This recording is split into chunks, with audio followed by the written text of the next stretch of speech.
continue of our topic, walking with God. But this time, walking with God is to love God's commandments. Pag sinabi natin lumalakad tayo sa utos ng Diyos, that's why Deuteronomy chapter 6 verses 14 to 15 we have just read that the Lord had commanded the Israelites. And of course, God is the same God of Israelites, and God is the same God of the Gentiles, which we are the Gentiles, but we have one God. Amen? That's why verse 4, it says, "Hear, O Israel," or "Hear, people of God, the Lord our God, the Lord is one." There's only one God in the universe that we have to recognize, brothers and sisters. Maybe others say, oh, we have different God, we have different organizations or religion. To me, brothers and sisters, it doesn't matter as long as you recognize the Lord Jesus Christ as the Lord of your life. Because eventually God will teach us, God will bring us to the right path. Amen? Because He's the God of truth. No matter what we maybe following for a while, faults, even wrong teaching, we are involved with the faults. You see false teachers there, they are using the Bible, but eventually it will not give you a benefit of trusting God, maybe trusting in religion, but it could not help. We have to trust God. Amen? Proverbs 3:5, trust in the Lord with all your heart and lean not on your own understanding. In all your ways acknowledge Him, and He shall direct your path. That's how we should love God. First of all, more than anyone, more than anything. Yes, why? Because He is the one who has given us everything, including your children, maybe your wife, your husband. It is from the Lord. Amen? And these words I command you today shall be in your heart. God says to the people of Israel and to the people of God in our generation, you shall teach them diligently to your children. That's why we are bringing children to teach them the ways of the Lord. Amen. And verse 9, you shall write them on the doorposts of your house and in your gates. Wow, maganda, no? Sa mga bahay ninyo, may mga verses na nagsasabi po that we have to love God, or verses that will benefit us, that will encourage us, brothers and sisters. Amen ba? May mga sa doorpost niyo, may mga hindi lamang mga calendar na nakalagay doon. We are counting days, but we are also counting the Word of God. We are, being refreshed by the Word of God every day. We read it, and then we begin to memorize it. The Word of God is fixed in heaven. See, it will not change. Other things, and even what we have learned in the world may be changed because of circumstances, problems, all these things happen. But the Word of God will remain in our heart. In verse 10, so it shall be when the Lord your God brings you into the land of which He swore to your fathers, to Abraham, Isaac, and Jacob. Now Israel is, that was formerly Jacob, to give you large and beautiful cities which you did not build. That's how the Lord bless people. That's not only because you are working hard. Okay? It means, sometimes we work hard, but sometimes we need to work wise. Okay? So dito po, sabi po dito, houses full of all good things which you did not till, it says here, hewn out wells which you did not dig, vineyards and olive trees which you did not plant, when you have eaten and are full. That's why God bring them to Israel. Israel is a blessed land, even up to date. See, I've been saturating Jerusalem for a while, and even other cities outside Jerusalem, and we've seen so great blessing that God had prepared for people of Israel. The same thing with us today. God had prepared many things for us that we could not fathom, maybe understand in the present, but in the future you will see how God bless you. Amen? You just continue blessing the Lord. Then verse 12, then beware lest you forget the Lord who brought you out of the land of Egypt from the house of bondage. We should not forget the Lord who brought us. Of course, the Israelites, God brought them from Egypt. The Egypt is a symbol of sin, of wickedness, and without God. Now, God also transferred us to the kingdom of His Son, Jesus Christ, the kingdom of light from darkness. Amen ba? Kaya tayo po ay lumalakad sa liwanag ngayon because of God's power. By His grace, He transforms us. He transfers us to His kingdom, the kingdom of His Son, Jesus. Who is Jesus? Who is the Son of God? He is Jesus, not religion. Okay? Even no matter you come to this church, brothers and sisters, if you have not received Jesus Christ, futile. It's in vain. That's why, first of all, you have to accept Christ in your heart. Amen? And enjoy the presence of God. Verse 13, you shall fear the Lord your God and serve Him and shall take oaths in His name. May pangako dapat. Hindi naman pwedeng, di ba may nagmamahal? Nangako, mahalin kita. Lahat yun pangako hanggang makuha niya, di ba? Maging partner niya. Verse 14, you shall not go after other gods. Huwag kayong hanap ng iba-ibang Diyos-Diyusan. Anong Diyos-Diyusan? Mga idols, yung tinasamba ng mga tao. Don't do it, brothers and sisters. Something will happen in you. I tell you from the beginning, when I preach here, don't go to idols. It will ruin your life, your loved ones, your family. I tell you, that's what God hates. That's abomination to the Lord because you worship. Even in Galatians chapter 3, Paul says you started in spiritual, things, but now you do even fleshly thing. That's worldly. Brothers and sisters, God had given abomination to these people and to us as well. It says here, you shall not go after other gods. Verse 14, the gods of the peoples who are around you. Verse 15, for the Lord your God is a jealous God among you, lest the anger of the Lord your God be aroused against you and destroy you from the face of the earth. That's the ultimate punishment of those people who worship idols. Yes, I cry every time they pass here, over here, no? Idol is an abomination to the Lord. If you receive Jesus Christ into your heart, just continue blessing the Lord, worshiping the Lord, not idols. Amen ba?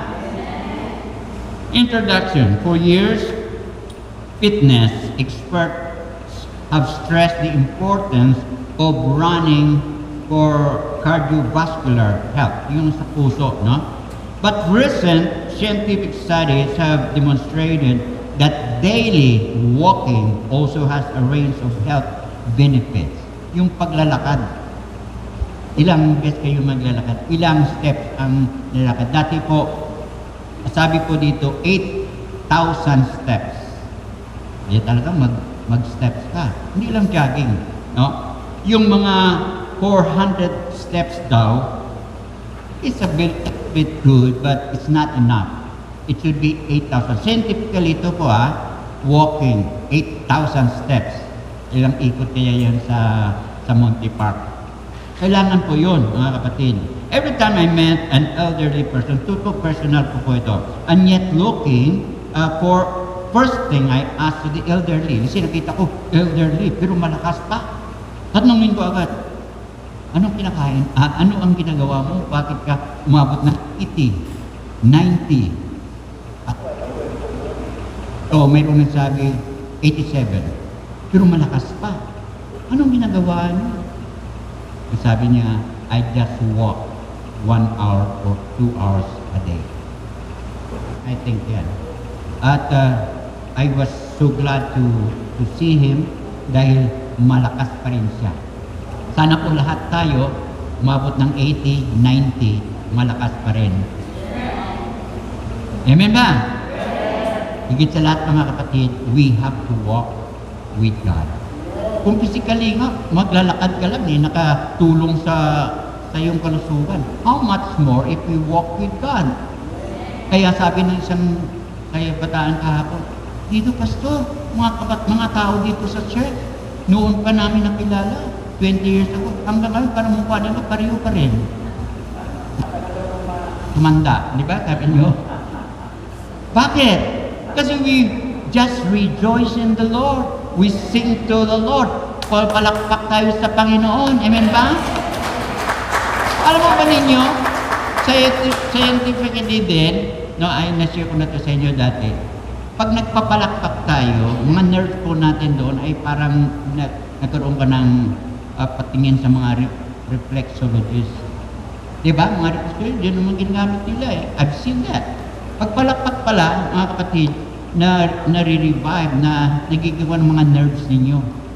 Parang tinuturo ng Panginoon yan eh. The trees will clap their hands. Mga puno yon. Wala naman kamayan sila, pero kung balakpak, tingnan po ninyo, sabi ng Biblia, pag tayo po ay nagpupuri sa Panginoon, patuloy, nagpapalakpak, we are walking with God, your life will be elongated. Your life will be long. Amen? Gusto ba yung mabuhay ng 80, 90, malakas pa rin? Let us walk with God, brothers and sisters. Siguro po, binigay ito ni Lord, yung team natin ito, walking with God. Para maintindihan po natin, it's very important po, yung paglalakad natin, kasama ang Diyos. Okay? So here, brothers and sisters, throughout the story of the Bible, walking is used as a metaphor. Parang ito po ay metaphor lamang. No? Walking. Walking physically, walking spiritually, walking in whatever you do. Natutuwa ko pag may mga taong nagtatravel eh. They walk. Maybe. So, it is a metaphor for communing with God. First, it is communing with God. Pag naglalakad tayo kasama ng Diyos, you are communing with God. Di ba kasama kami, nag-walk ka, kasama ang tao na lang eh. Kailangan kausapin mo siya kasi kasama mo nga eh. Alangan naman, huwag mo, busy-busy ka sa cellphone mo. Siya, gusto mag-walk with you. Pero you're busy with your own thing. Wala kayong communication. Di ba? Hindi maganda yan. Wala kayong pero kasama kayo. Anong kaibigan yon? So, in Genesis chapter 3, we are told how God walked with Adam and Eve. Ang Diyos mismo po ay naglalakad kasama ni Adam and Eve. Wow! Hallelujah! In the cool of the day, it says here, brothers and sisters. In Genesis chapter 5, the story of Enoch, who walked faithfully with God. Kaya napakaganda yung sa NIV, Enoch walked faithfully with God. Hallelujah! Do you want to walk faithfully with God? In 300 years. Kaya isang araw, one day Enoch's regular time spent with his Creator led him to being taken directly to be with God. Hindi po siya namatay. Kinuha na lang siya ng Panginoon. And we have discussed, I think, last Sunday, si Elijah din ba, kinuha ng Panginoon because he walked with God. See? You follow me? So, people who walk with God might not face death. Kasi pagdating ni Lord, pag rapture, sinasabi ko sa inyo last Sunday about rapture, every Christian should be taken away. Amen? Yung nangyari sa mga aksidente, mga aeroplano na bangga, isa lang yan eh. Pag rapture po, lahat ay magkagulo. Mga barko na mga piloto ay mga Christian, mga eroplano na mga Christian, kukunin ng Panginoon, magbabanggaan yan. Mga jeepney, mga sasakyan ninyo. Mga sasakyan, may mga sasakyan, magbabanggaan yun kasi kukunin ng Panginoon. Rapture yung mga Christian. Hindi pa po nangyari yun. It will come. As the Bible is telling us. Amen? Sabi noon, yung tubig ni Noah, hindi sila maniwala kasi wala pang ulan. Imposible yan. Dumating po ang baha. Ganun din po sa panahon natin. Darating po yung apoy ay consume this world. Lahat po ng Los Angeles, example lang yun. They mock God. And the very, that was second, that was fifth, 7 ng January, they were burned. You mean the whole, almost in that area, Los Angeles, millions of dollars ang isang bahay. Don't just mock God. Don't mock God, brother and sisters. Hallelujah. Minsan po, sinusubukan natin ang Diyos eh. Totoo ba ang Diyos na ito? Tingnan nga natin. Samba nga ako sa iba't ibang Diyos-Diyosan. Don't test God.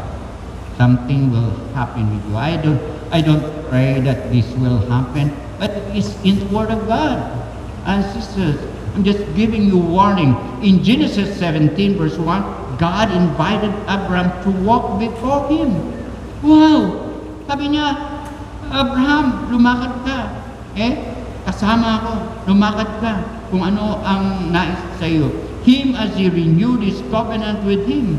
For many times, God renewed His covenant with Abraham. Same thing with us. Maybe 20 years ago, 10 years ago, we received Jesus Christ into your heart, into our hearts. But you know, God is renewing our commitment to Him. Are you going to walk with me, children? My daughter, my son, are you going to walk with me? God is inviting us all. In Genesis 48 verse 15, it says, brother Jacob, near the end of his life, described God as his shepherd and spoke of his ancestors. And he blessed Joseph and said, God, before whom my fathers Abraham, Isaac walked, the God who has fed me all my life long to this day. God, if you walk with God, God is going to bless your life. God is going to bless your family. Brothers and sisters, it is God who has given us this promise, and He will fulfill it. Maybe you're looking for, good life, satisfied life, financially, physically, spiritually. But you cannot find these things without God. Yes, I tell you, you cannot find in this world without God the things that you are desiring.